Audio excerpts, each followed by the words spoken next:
Você já parou para pensar quantas vezes seus dados pessoais são compartilhados sem que você se dê conta? Será que aquele CPF que você informa na farmácia ou nos testes divertidos das redes sociais podem ser usados de alguma forma contra você? E mais, qual é o papel do Ministério Público na proteção desses dados? No episódio de hoje, nós vamos explorar mais sobre os impactos da Lei Geral de Proteção de Dados no dia a dia e como o Ministério Público pode atuar para garantir a segurança digital. Fique com a gente para entender e como proteger a sua privacidade em um mundo cada vez mais conectado.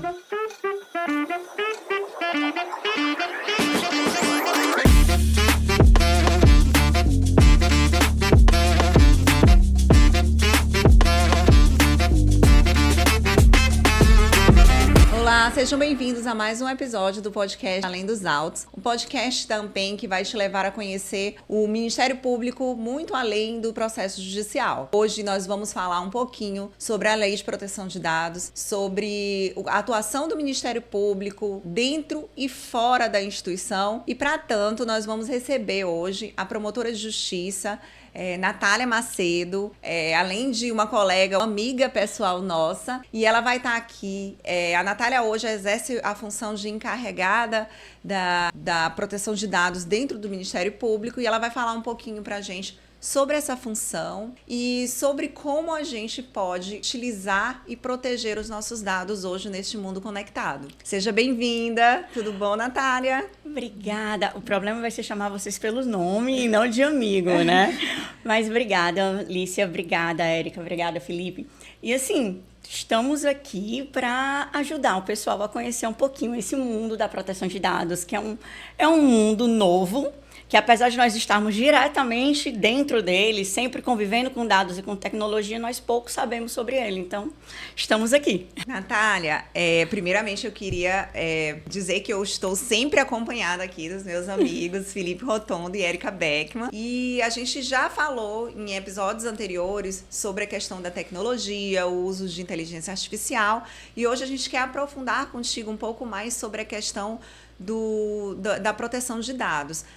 Diz pra gente como é que tá essa questão dentro do Ministério Público do Maranhão, como é que está sendo tratado o tema, fala da gente sobre a constituição do escritório, sobre as normativas do CNMP que vieram trazer essa preocupação, né? Natália, antes de começar, eu acho que é importante. O que é proteção de dados? Né? Vamos começar pelo começo? Pronto. A sistemática da proteção de dados, na verdade, não nasceu no Brasil, né? Nossa legislação, os nossos princípios foram todos espelhados no regimento europeu. Por quê? Nós percebemos que depois da Segunda Guerra Mundial, nós tivemos o Estado, ele começou a ser o Estado social. O Estado que proporcionava saúde, educação, e para proporcionar todos esses bens eram necessários que eles tivessem dados do cidadão. Só que nós também estávamos numa época da sociedade de vigilância. Então, a proteção de dados, ela nasce principalmente na Alemanha, onde a gente tem a primeira lei, o primeiro precedente, para ser uma proteção do cidadão contra o poder estatal. Posteriormente, a proteção de dados ela vai crescendo junto com a informática, né? Junto com a informática, assim, na informática, diga-se, de tecnologia, porque a gente, com o aumento da capacidade, com a velocidade de transmissão, a gente consegue tratar dados de uma forma, um volume muito grande de dados em espaços pequenos. E isso, o que aconteceu? A gente precisou do cidadão novamente se proteger, não só agora contra o Estado, mas contra as big techs e contra tudo isso. Então, assim surgiu o direito de proteção de dados. Eita, eu já estou interrompendo o Felipe. Não, aqui é uma conversa. E para o cidadão entender, a gente fala de dados, mas o que são esses dados? Pronto, então. Muito se pensa que os dados normalmente são só os nomes. Nome, CPF, endereço. Mas a nossa legislação, por opção, também copiando o regime europeu, entendeu que dado é qualquer coisa relativo que torne uma pessoa identificada ou identificável. Por exemplo, colocar aqui Érica no meio do jogo. Se eu colocar a Érica Beckman, o nome é um dado que torna ela individualizado. Mas se eu disser, olhe, a promotora loura de Morros, o fato de eu falar que é uma promotora loura, uma promotora de Morros, a pessoa na mesma hora vai pensar em Érica. Então, hoje em dia, a gente tem que ter muito cuidado, porque às vezes um dado, como o louro, ou como a localização que ela trabalha, não é colocado como dado pessoal, né? Mas, no contexto, ele se transforma no dado pessoal, e por isso é necessário que o cidadão tenha esse conhecimento sobre as suas informações. Aqueles apelidos que a gente coloca também são considerados? São considerados. Se por acaso eu colocar, vamos dizer, Rotonda com apelido, né? Sobrenome. Um sobrenome. Mas, por exemplo, um apelido como Licinha, né? A gente já sabe que é a nossa Lícia. Então, assim, é um dado pessoal, sim. E voltando já na pergunta de Lícia, como é que está sendo tratado esse tema no Ministério Público? E eu queria que tu falasse um pouquinho da tua função, né, de encarregado de proteção de dados dentro do MP do Maranhão. Pois é, a função de encarregado, ela não é só do Ministério Público ou do Poder Judiciário. A LGPD, a nossa Lei Geral de Proteção de Dados, ela traz a função do encarregado com um duplo aspecto. Na verdade, toda pessoa jurídica tem que ter a função de encarregado, né? Com um duplo aspecto. O primeiro aspecto para ser aquele elo do cidadão, da pessoa que está com seus dados sendo tratados, com o controlador. O controlador seria, vamos dizer, o chefe da instituição ou o dono da empresa, digamos. Então, se eu quero pedir meus dados para não pedir diretamente ao dono, ou saber como meus dados estão sendo tratados, se eles estão sendo compartilhados, eu vou pedir para o encarregado. Ele é aquele facilitador. Por outro lado, o encarregado também assume a função de olhar a instituição, eu estou falando instituição, mas todo mundo entende que é empresa e tudo, né? Olhar a instituição e dizer, vamos lá, eu tenho que ajeitar isso, eu tenho que corrigir aquilo, de colocar a instituição como um todo dentro da proteção de dados.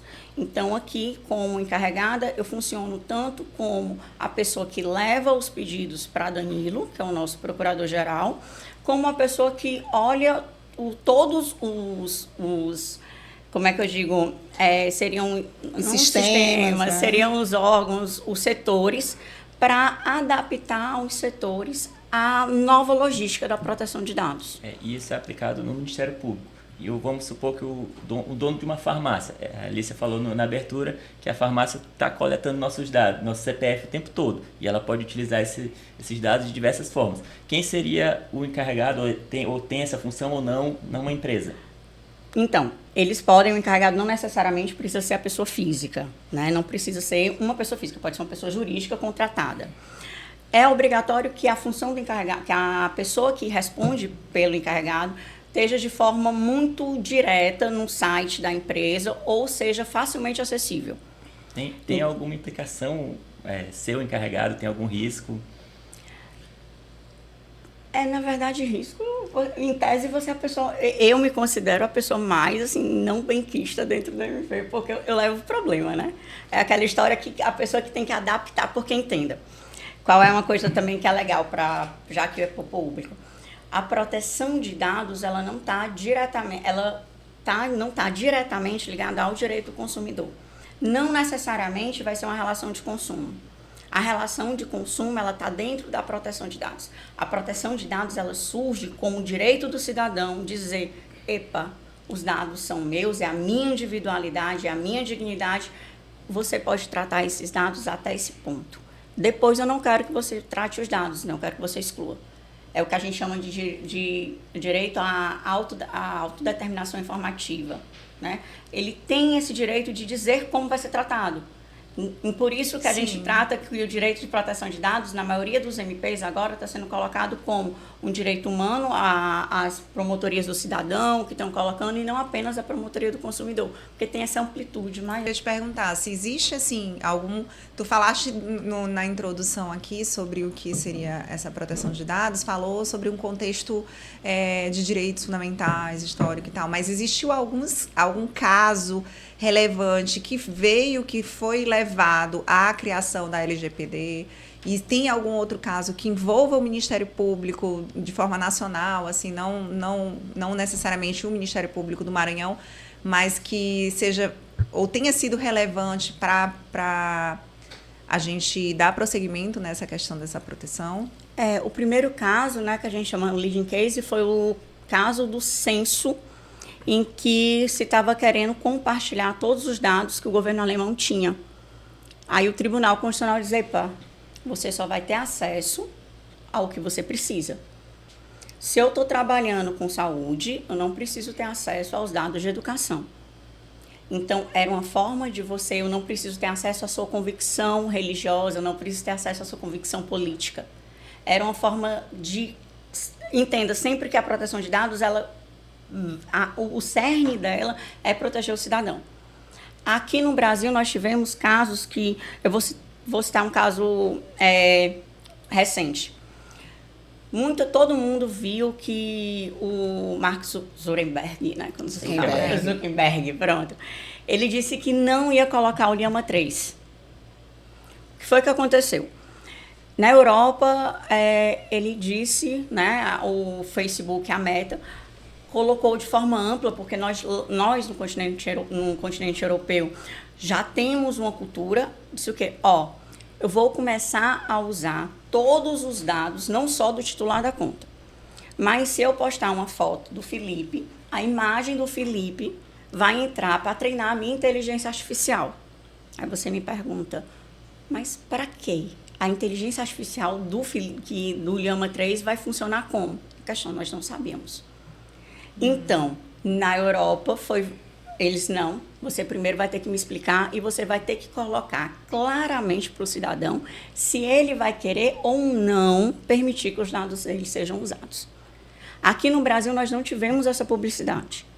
E aqui no Brasil, o que foi que aconteceu? O Ministério Público de Santa Catarina, né, através um amigo, Marcelo Zanelato, que é o promotor de Santa Catarina, com atribuição para proteção de dados, entrou com uma ação pedindo o quê? Vocês podem tratar os dados. A gente sabe que a inovação é algo, e é importante que a gente diga isso, a proteção de dados ela nunca cai contra a inteligência artificial ou de alguma forma atrasar a inovação. Mas ela disse o quê? A pessoa que está tendo os dados recolhidos, que vai ter os dados tratados para alimentar a inteligência artificial da Meta, ela tem o direito de saber. Isso eu ia perguntar, porque quem lembra do Instagram do início e olha hoje, verifica que ele tem diversas funcionalidades que não tinha antes. E isso se permite porque quem é o dono do Facebook, a empresa, está desenvolvendo seus sistemas, usando inteligência artificial e está melhorando. Quando o cidadão utiliza um filtro do Instagram para melhorar seu rosto, ali é uma inteligência artificial que está sendo aplicada e porque aquela inteligência artificial foi treinada. Como a gente encaixa essa questão da inovação com a proteção de dados para o cidadão entender que a proteção de dados é importante, mas a inovação também é importante? Na verdade, foi ótima a tua pergunta, porque muita gente acha que o pessoal da inovação, eu adoro inteligência artificial também, o pessoal da tecnologia acha que a gente, da proteção de dados, não. E é totalmente contrário, a gente sabe que é inevitável. Mas é preciso que a pessoa que está tendo os seus dados tratados, que a matéria-prima da inteligência artificial saiba que está sendo. Então, é aquela história. Eu tô com conhecimento que eu sei que, por exemplo, a Apple, todo mundo usa o Apple Watch. Pronto, eu não estou sem meu Apple Watch aqui. Eu tenho que eu sei que a máquina, a inteligência artificial da Apple só vai saber que o normal de pulsação é de tanto a tanto, se eu permitir que os meus dados pessoais, aí no caso, meus dados pessoais sensíveis, porque são questões de saúde, sejam repassadas. Mas eu tenho que ter esse direito. Eu tenho que ter o direito de me opor para saber até onde vai. E é importante que, assim, nesse caso, principalmente da inteligência artificial e da inovação, que a gente tem que saber o quê? Que a inteligência artificial é algo muito novo, algo que está ajudando, é algo que veio para ficar. Mas a gente tem aquele princípio da precaução, que a gente usa no direito ambiental, que a gente tem que ter o cuidado, porque nós não sabemos ainda quais são os malefícios dele. E como o usuário do Instagram, Facebook, ele sabe que se o dado dele está sendo utilizado ou não, ou se ele está anuindo para que seja utilizado ou não, ou se ainda não tem como saber isso? Tem. O que foi que aconteceu? Depois dessa entrada, na verdade, outra coisa também que é interessante, aí já puxando a sardinha para o nosso lado do Ministério Público, todo mundo viu que a ANPD pediu para... A ANPD é?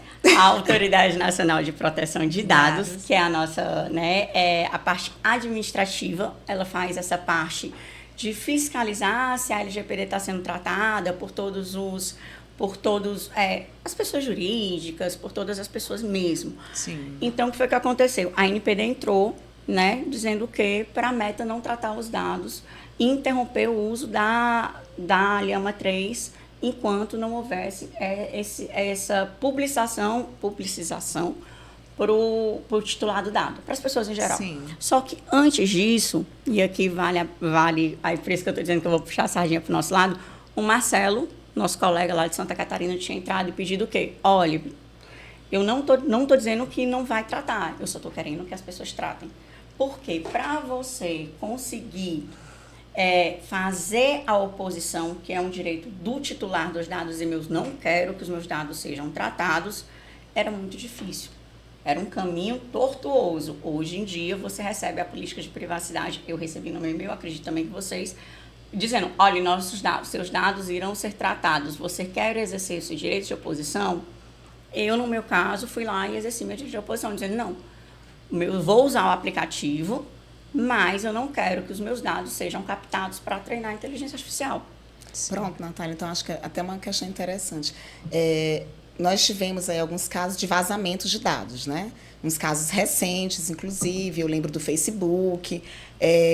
Nós, nesse mundo tecnológico, no mundo inclusive por causa de uma segurança, todos os ambientes que a gente frequenta, a gente quer estar seguro e as pessoas que estão lá nos recebendo também querem proporcionar segurança, às vezes, para os seus clientes. Então, nós cada vez mais preenchemos dados. A gente vai na farmácia, coloca o CPF, se a gente entra na rede social, nós colocamos dados lá.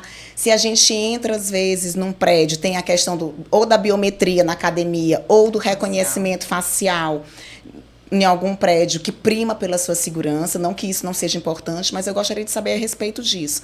Essa captação desses dados, o cidadão chegar lá num reconhecimento, ele pode se opor? Né? Uma primeira pergunta é isso. Que tipo de risco que esses dados, no momento em que eu dou de uma forma natural, que eu chego e coloco meu CPF, que pedem para eu fazer um cadastro aqui numa loja. Eu adoro comprar pela internet, adoro uma caixinha me recebendo lá em casa. Mas eu estou inserindo os meus dados constantemente ali em cada site que eu acesso. E também esses outros dados, inclusive biométricos. Quais são os riscos que nós estamos sujeitos, né, quando a gente insere esses dados? E se a gente pode, em algum momento, se opor a determinados dados que são pedidos para a gente, ou em empresas, ou em sites, ou até mesmo fisicamente em alguma loja? Primeiro, oposição. O direito de oposição, ele, em regra, pode e deve ser exercido, salvo em casos em que a lei determine. Por exemplo, eu, como promotora de justiça, se eu vou entrar na minha antiga comarca, não tinha defensoria, então eu entrava, né, o Ministério Público entrava com ação de alimentos. Para entrar com ação de alimentos, eu tinha que ter os dados da mãe, os dados do menor, que eram dados extremamente sensíveis.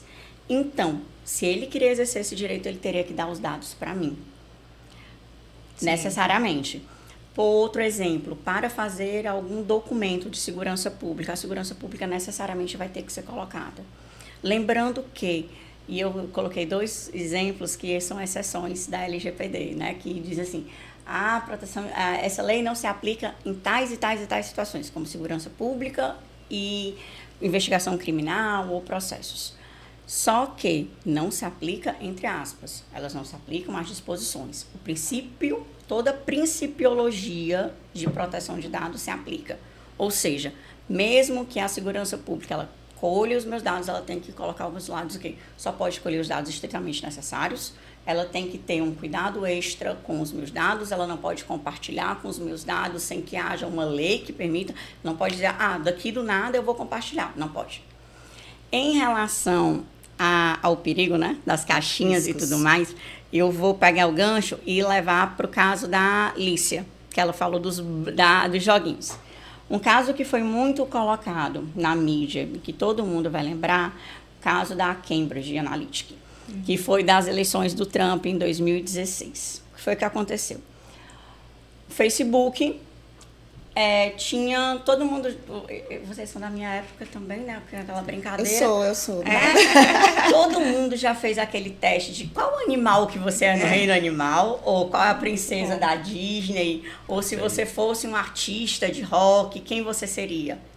Aquilo ali, para você chegar, você perguntava. E em tais situações, você escolhe mar, você escolhe serra, ou você escolhe... Você gosta mais de quente ou de frio? Aquilo ali era um aplicativo que estava incorporado ao Facebook. O que foi que aconteceu? Mais ou menos, aqui eu vou pescar, 87 milhões de usuários do Facebook tiveram seus dados vazados e tratados de forma indevida. Como? Eles fizeram aquela brincadeira, só que eles não sabiam que, na verdade, aqueles dados estavam sendo passados por uma empresa que tratava dados de psicologia.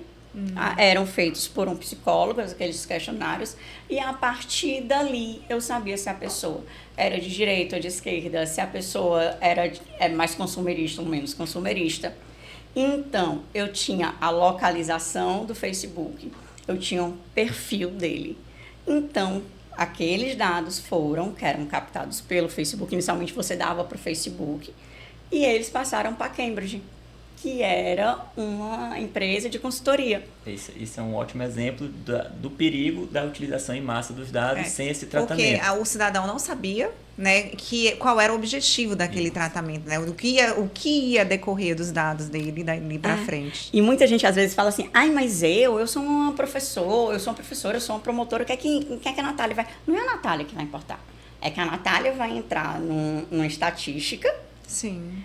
Né? E a Natália o quê? A Natália mora em São Luís, a Natália gosta de tal coisa, a Natália... E assim, não tem nenhum problema eles saberem esses dados, mas desde que eu saiba que eles estão coletando para isso. Mas aí você saberia que, por exemplo, o seu candidato, naquele momento, vai fazer um discurso que não era do candidato, mas era um discurso específico para aquele público. Para os ouvintes, isso é importante, por exemplo, a gente iniciou esse podcast, começa a utilizar ferramentas de propaganda de YouTube, Instagram. Lá a gente consegue eu quero mandar para uma mulher de 45 anos, solteira, que gosta, não sei o quê. Então eu consigo direcionar, a gente está em período de eleição. O candidato pode ter 10 discursos diferentes, ele pode gravar 10 vídeos, defender pontos totalmente distintos e entregar aqueles pontos para pessoas específicas, cada um deles. Eu estou falando que eu gosto de azul, eu mando para a Alicia que gosta de azul. Em outro vídeo eu gravando que eu gosto de vermelho, eu mando para a Érica que a Érica gosta de vermelho.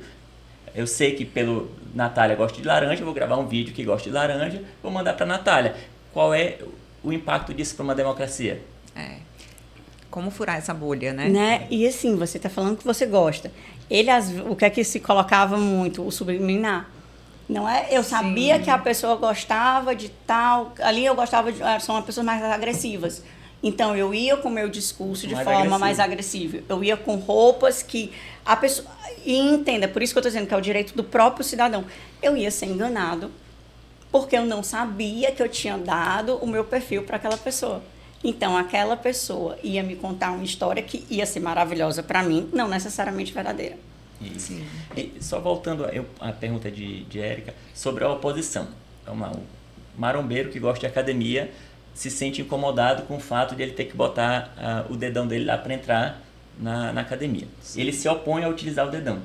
A academia está dizendo, não, é regra de segurança entrar.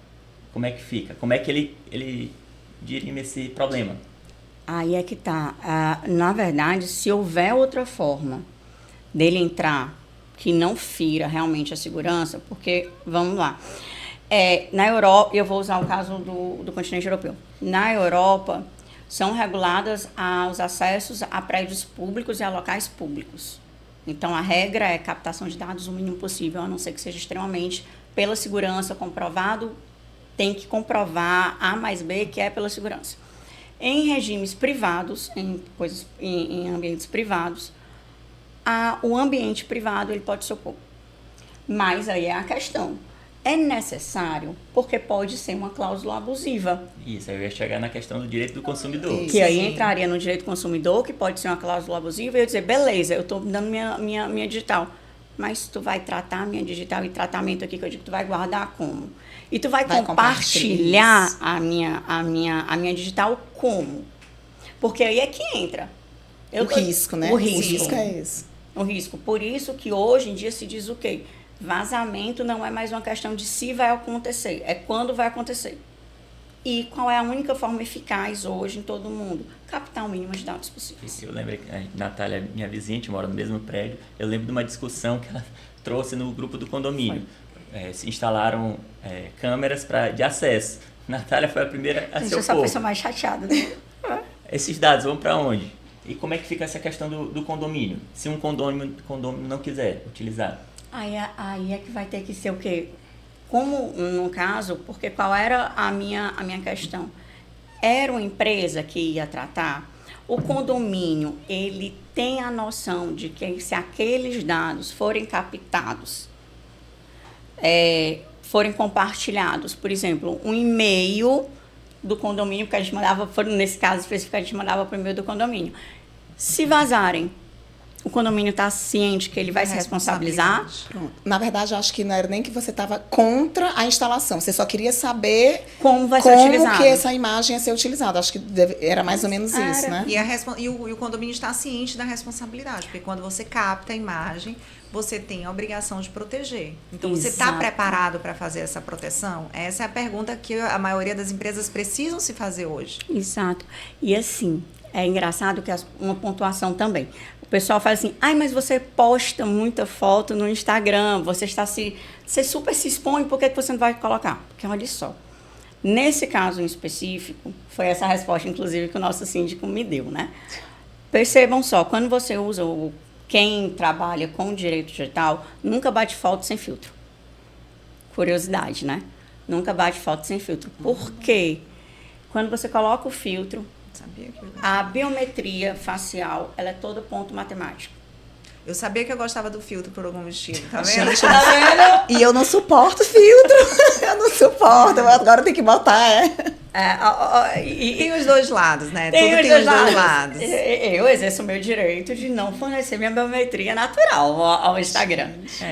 Mas ao mesmo tempo também, às vezes, é bom você mostrar o natural, porque, enfim, tem muito adolescente que usa e acaba vendo uma distorção de imagem que não é uma coisa legal. Mas a galera que está assistindo pode usar o pretexto para biometria. A gente vai ter que me acostumar. Tem desculpa agora. Tem a desculpa. Por quê? O filtro, as pessoas percebem, afina o nariz, puxa aqui para cá. Ou seja, o teu rosto, ele é matemático.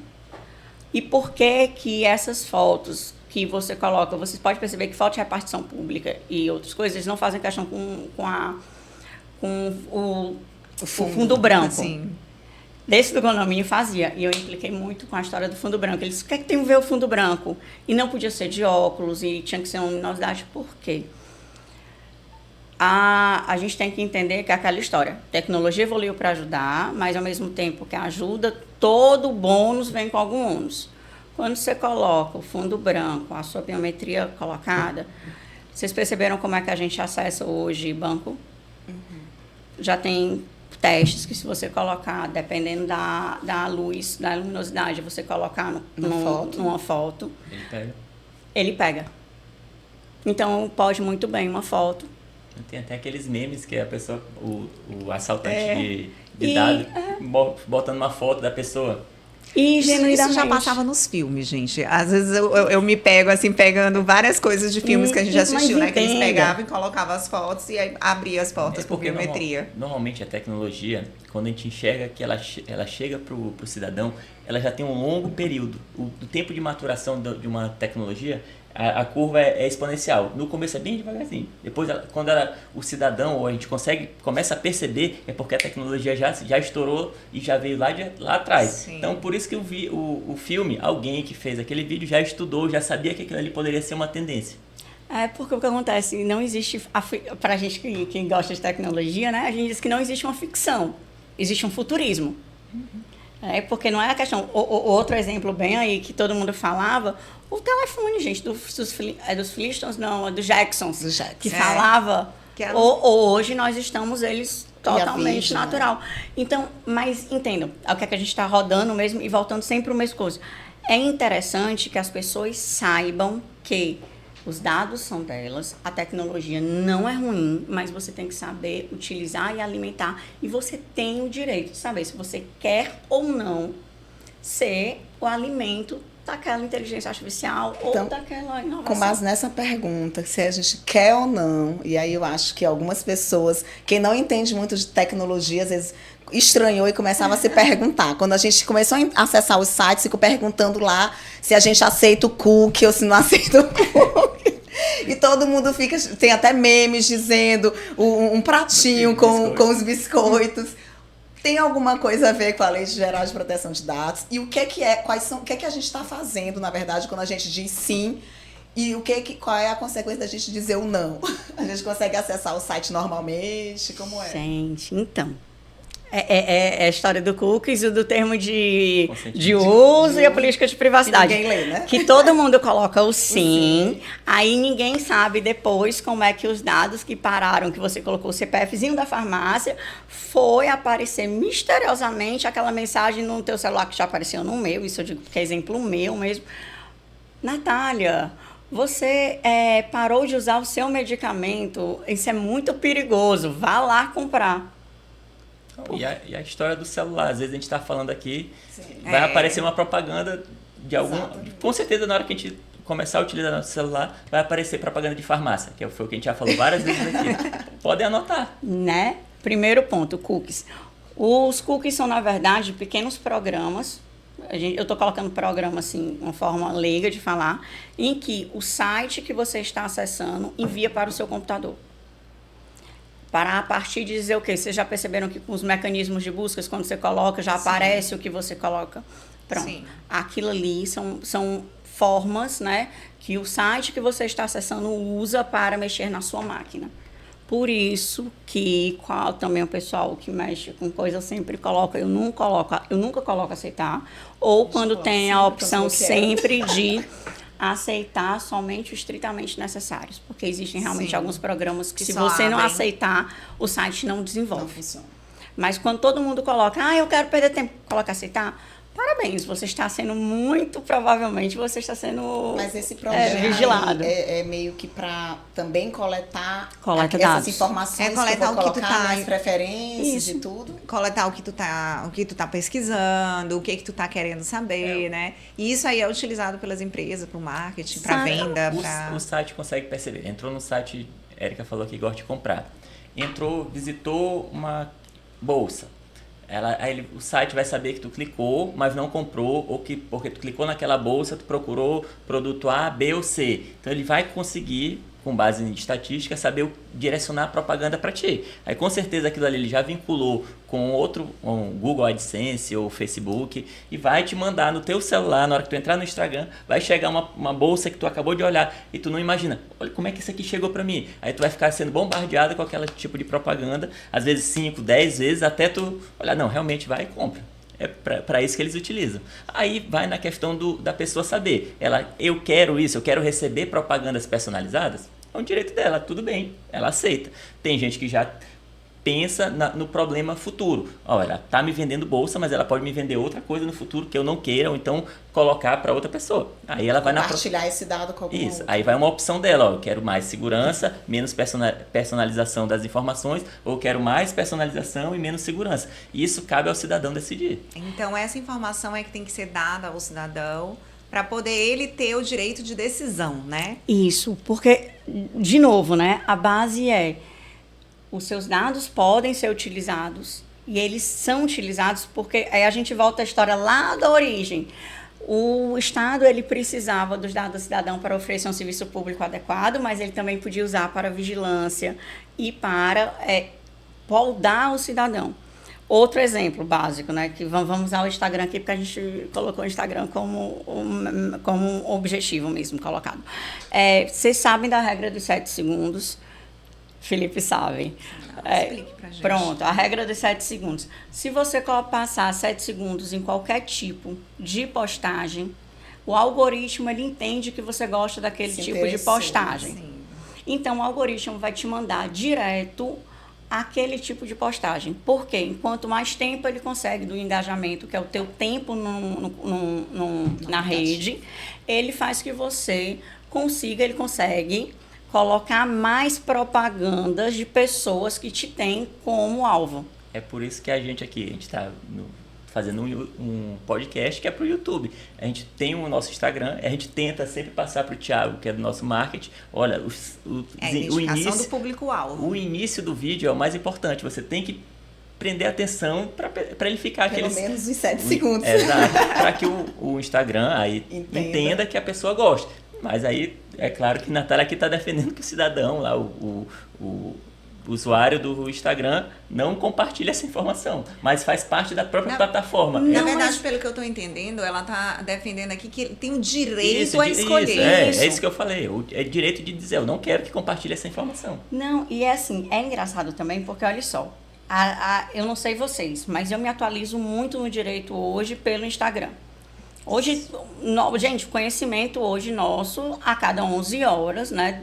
Desde 2020, a cada 11 horas o conhecimento dobra. Sim. Eu não tenho como a forma mais fácil é eu estar na rede social, a jurisprudência mudou, beleza, ok.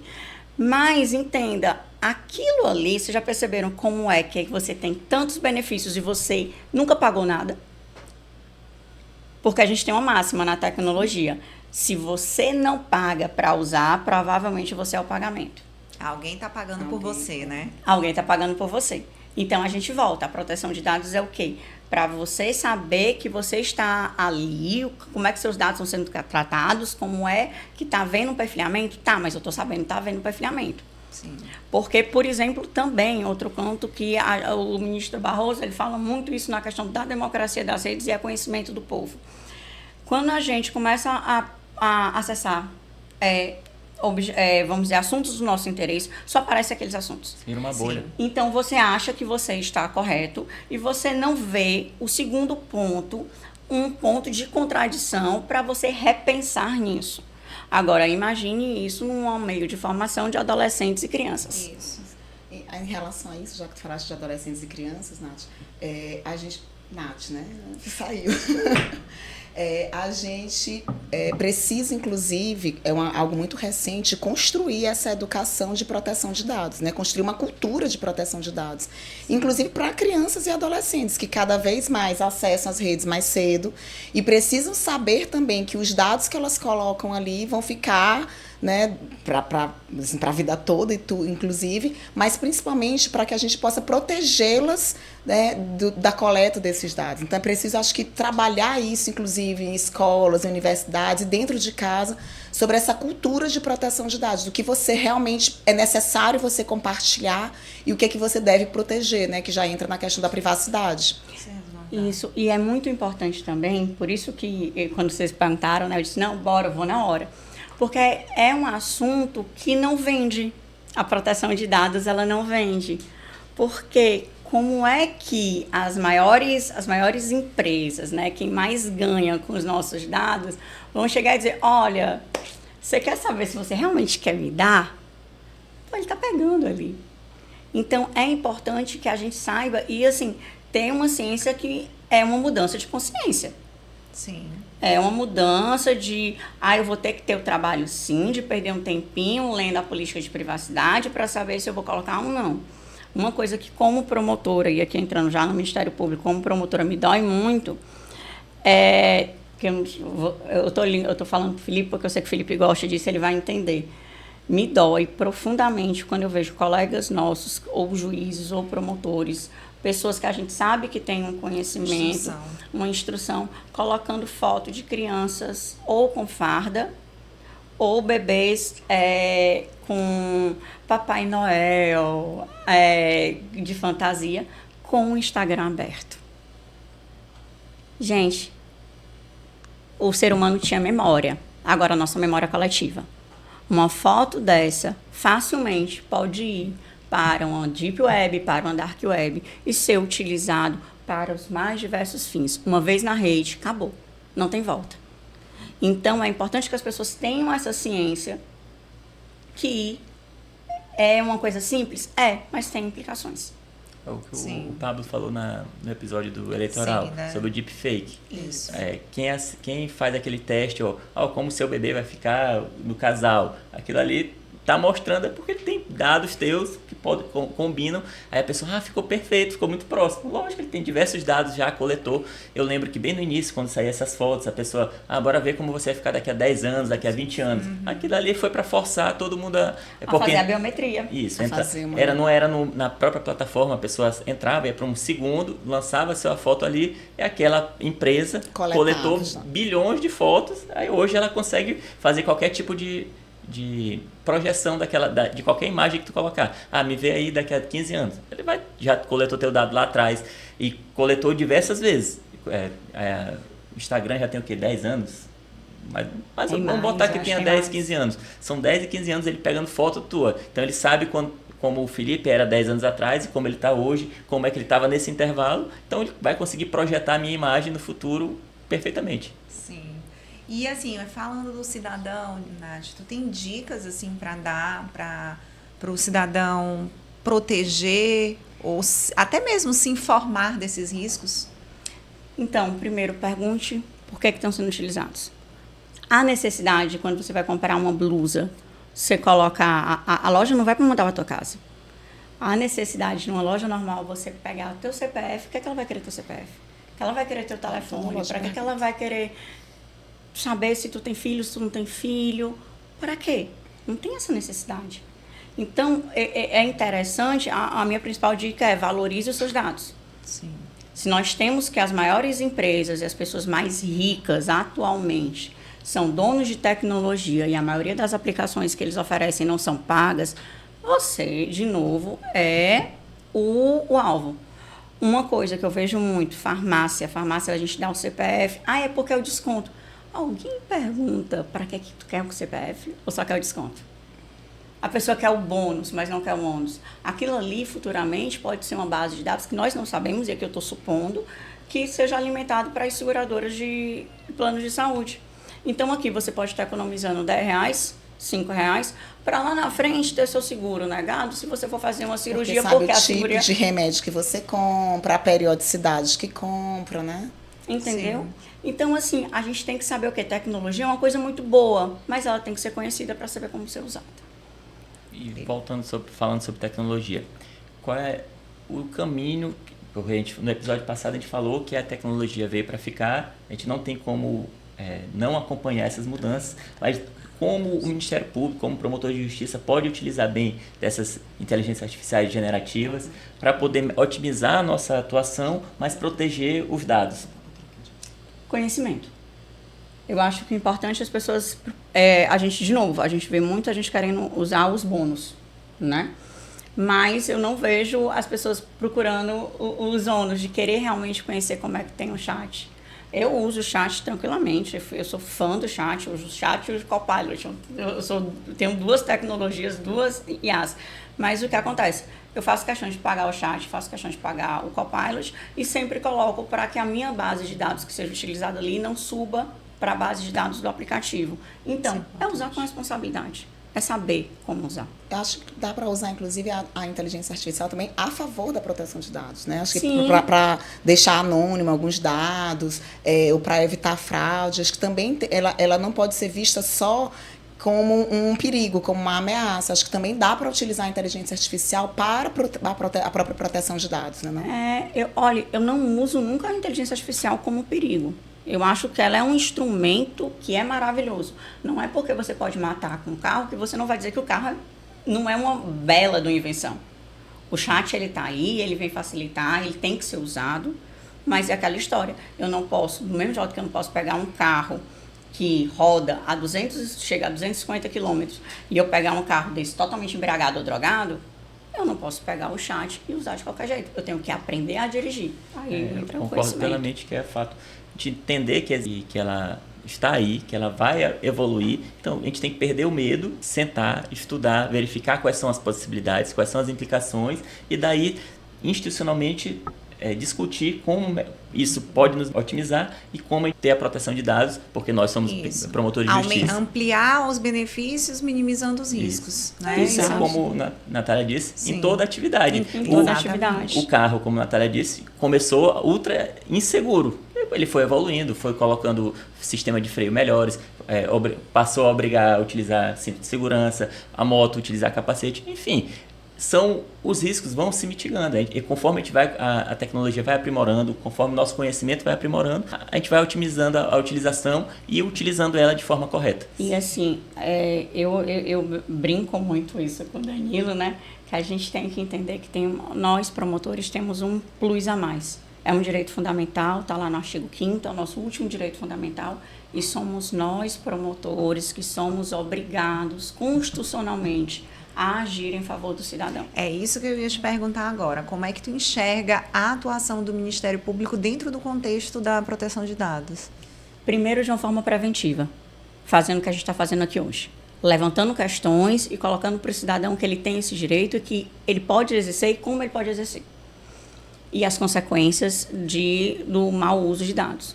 Essa é a minha visão principal.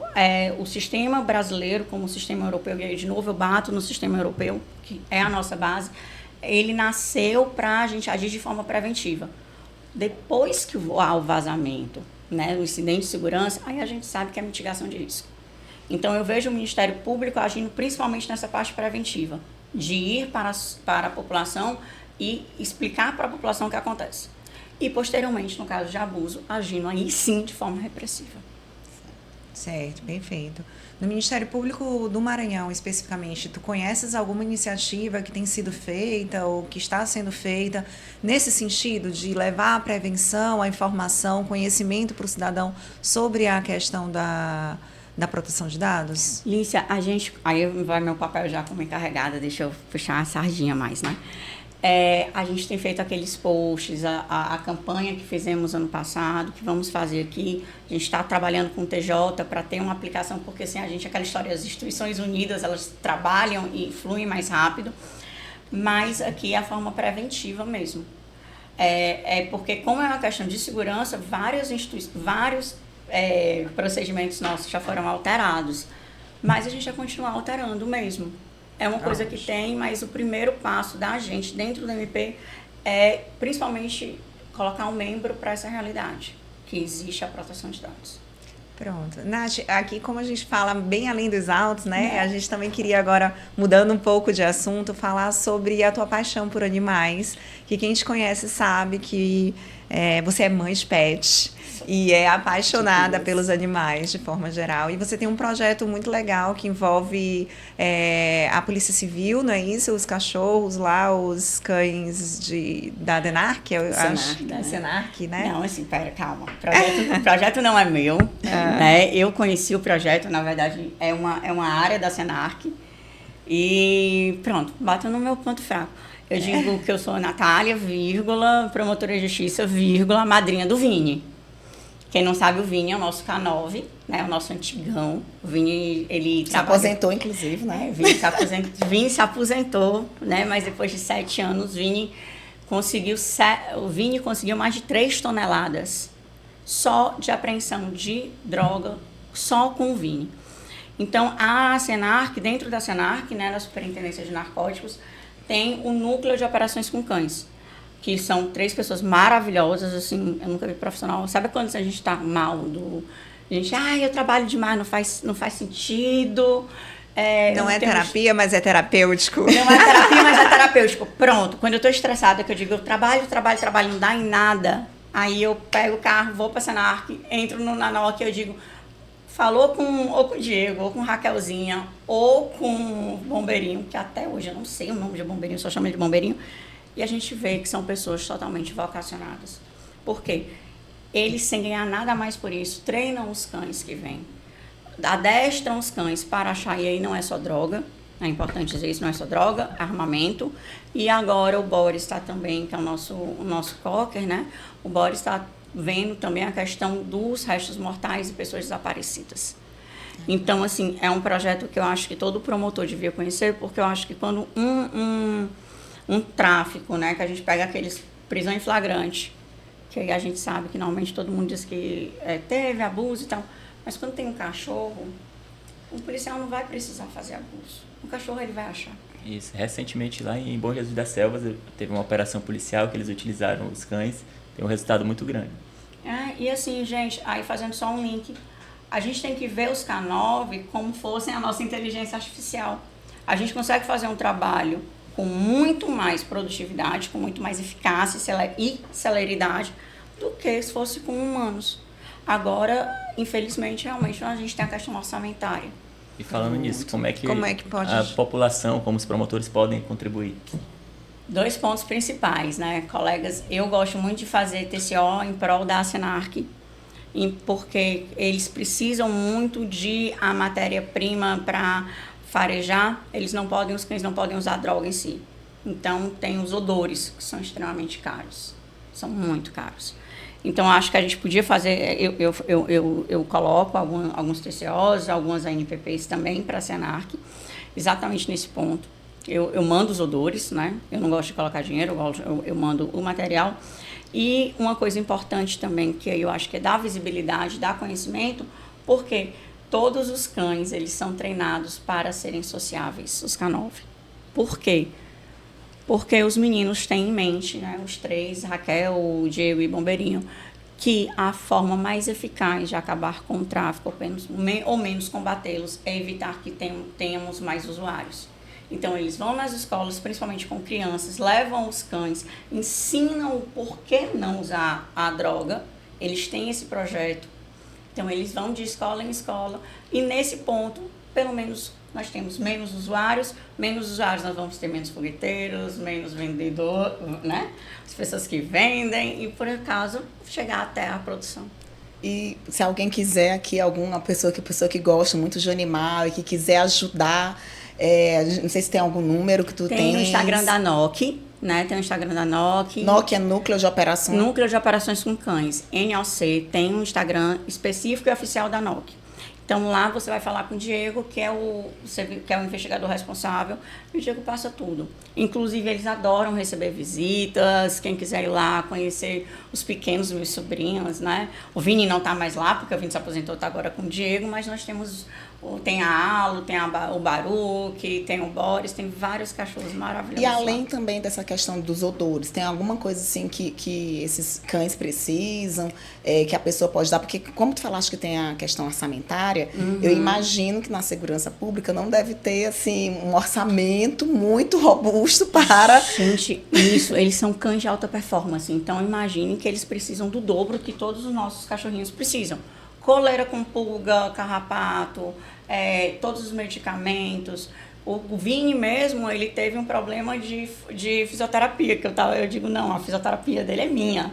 Mas, assim, tudo isso que você puder ajudar com ração, todos os meninos estão lá. Às vezes, você pode... eu quero dar uma baia nova. Então, vai lá e doa. Eu sempre conheça.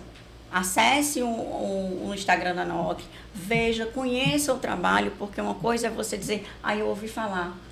Conhecer é interessante. E assim, são pessoas extremamente vocacionadas, gente. Fala de Diego, né? Falar de Diego, Raquel e Bombeirinho é um negócio que, enfim, não dá. Maravilha. Mas assim, é maravilhoso. Vale a pena conhecer. Nath, a gente está chegando agora num momento um pouco mais descontraído, né, do nosso podcast, que é o Além da Alçada. E aqui eu vou te fazer algumas perguntas pessoais, né, para a gente conhecer mais a Natália, que existe aí antes da promotora de justiça. Medo. E ela previamente já está consentida, porque ela mesma vai responder o que eu dei meu consentimento, os meus dados pessoais serão utilizados. Então, vamos começar. Nath, qual é hoje o teu livro de cabeceira? Meu livro de cabeceira. Eu gosto de ter 2 livros, na verdade, que tem um que eu acho que já... O pessoal me vê minha maluca, né? Mas o meu livro de cabeceira sempre tem que ser a minha Bíblia. Porque eu acho que chega um momento que se a gente não olhar para o lado e não tiver alguma coisa mais assim, que acreditar, não tem. E segundo, eu estou lendo muito tecnologia, então meu último livro, além da Bíblia, né, são todos livros de tecnologia ou coisa.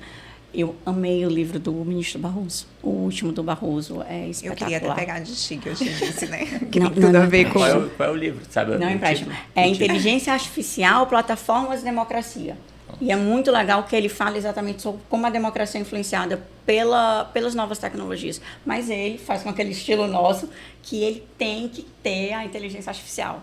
É aquela história, tem que ser. Ele é um defensor. Ele é um defensor. Natália, se tu não fosse promotora de justiça, o que mais tu te enxergaria fazendo hoje profissionalmente? Eu posso dizer que eu não sei o que é que eu seria se eu não fosse promotora. Adestradora de cães. Ou veterinária, né? Talvez, mas eu acho que eu não gosto muito de gente, mas assim, eu gosto de poder ajudar a gente, eu não gosto de conviver com gente. Mas eu acho que. Foi necessário, tá? Beleza, corta depois. Mas assim, gente, eu seria promotora. Eu acho que eu inventaria um Ministério Público, ou faria alguma coisa, porque eu não vejo o Ministério Público, às vezes, como uma profissão. Claro que ninguém faz o que gosta, né? Aquela história, trabalhe no que você gosta e você não vai trabalhar nunca. Mentira. Fato, você não vai gostar de trabalhar toda a vida. Mas eu não me vejo em outro canto que não seja o Ministério Público. É onde eu me encaixo. Bom demais. É bom a gente ter, né, colegas vocacionados, assim. A gente tem tido essa experiência aqui, é muito legal, é muito gratificante. E um hobby. Qual é o teu hobby hoje? Então, adoro o yoga e o pilates. Todo mundo sabe que eu sou fã da meditação, yoga e pilates também, porque ajuda muito com o meu TDAH, mas é uma paixão minha. E eu tava adorando o beach tênis. Torci meu pé, mas tô louca pra voltar pro beach tênis. Adoro beach tênis. É muito bom. E é bom que parece que é um hobby que todo promotor tá gostando, né? Eu amo o beach tênis. Não, eu passo essa. A gente tem que atrair Érica pra isso. Não, mas a equipe do beach tênis agradece, aí, gente. Ia ser um desastre. É? Ia ser um desastre. Eu tenho certeza que vocês agradecem. Eu também tô fugindo mas lá é dos muito treinos, bom. Eu também acho muito bom. Adoro eu vou voltar, beach-tênis. uma hora eu vou voltar. E uma dica, assim, pra gente encerrar esse quadro, uma dica de vida, seja pessoal, profissional, assim, para os nossos ouvintes, para uma reflexão aí de vida. Duas. A primeira, eu acho que a gente está em setembro, né? Então, eu vou dizer, ainda no meio de setembro mesmo, eu acho que é interessante e necessário, na velocidade da tecnologia, na velocidade da informação que nós temos, com a quantidade de coisas que nós somos expostos, é se conhecer. A terapia, saber o que cada coisa é seu, o que cada coisa é da pessoa, que às vezes a crítica não é para você, a crítica é da sua ação, que você sempre pode melhorar. E a outra, que é uma frase que eu acho que todo que eu vou falar, eu coloco ela. Se você tem a capacidade de fazer qualquer coisa a mais do que cuidar de si, você tem que usar essa capacidade para cuidar da outra pessoa. Nós somos seres gregários. É muito, eu acho que é muito triste a gente achar que a gente vai viver sozinho, sabe? E é porque eu adoro ficar sozinha, mas assim, a gente tem que usar um pouquinho mais pro outro. A gente reclama tanto das coisas que estão acontecendo, da improbidade, da coisa, mas o que é que eu tô fazendo ali pro outro? Sabe? Eu acho que é essa de sair de si e ir pro outro. Pronto. Ô, Natália, infelizmente, a gente tem um tempo contado aqui, mas foi muito bom, foi ótimo. Para mim, assim, que não tenho o conhecimento que Felipe tem, o meu conhecimento é bem raso, me enriqueceu, trouxe um conhecimento novo, né, sobre a questão da proteção de dados. Eu fiquei sentindo um pouquinho de falta, que eu acho que a gente tem que marcar uma outra vez para a gente falar um pouquinho sobre a questão da proteção de dados dentro do Ministério Público, Sim. como órgão institucional, como o que tem sido feito, as regras internas que têm sido criadas. Isso é uma coisa que a gente tem curiosidade de abordar e importante também para que nossos colegas possam saber o que a gente... o que tem sido feito lá dentro, né? De que forma os dados pessoais nossos estão sendo tratados. E então já fica logo o convite para uma próxima vez. E antes dela a gente saber se vai ter a segunda oportunidade, ela tem que dizer se ela gostou. O que é ela sentiu. Cara, foi muito bacana. Agora, sim, completamente diferente, né? A gente marcou de como falar uma coisa, não falou totalmente diferente.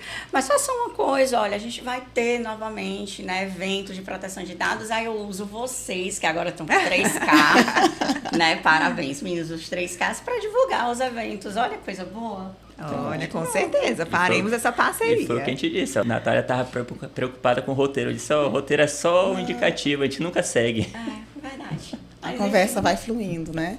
E, Natália, assim, muito obrigada, né? A gente convive contigo diariamente, a gente sabe como você se empolga com esse tema, como você gosta de estudar, já viajou, participou de vários cursos, de congressos, já organizou um evento, né, bem grande ali na PGJ, juntamente com a administração superior, a respeito desse tema. E também, quando você fala da sua paixão pelos animais e falar também dos cachorros lá da Senar, que também a gente trouxe, especialmente porque a gente sabe da tua paixão, e a gente queria mesmo só agradecer a tua presença e convidar também o nosso ouvinte a deixar o seu comentário, a seguir as nossas redes sociais, do Além dos Autos, tanto no podcast quanto no YouTube, mas nós também estamos, alguns não sabem, mas nós também estamos no Spotify. Deixe a sua sugestão, se você quiser também os contatos da Senarc, do NOC também, coloque lá, que a gente vai ter todo o prazer também de fornecer. E também, acho que as suas dúvidas, né? As dúvidas que vocês tiverem sobre proteção de dados, podem deixar que a gente passa para a Natália, que a Natália responde para vocês. Pronto, você que nos ouviu até aqui, nós agradecemos. Não esquece de seguir nossas redes sociais e até o próximo.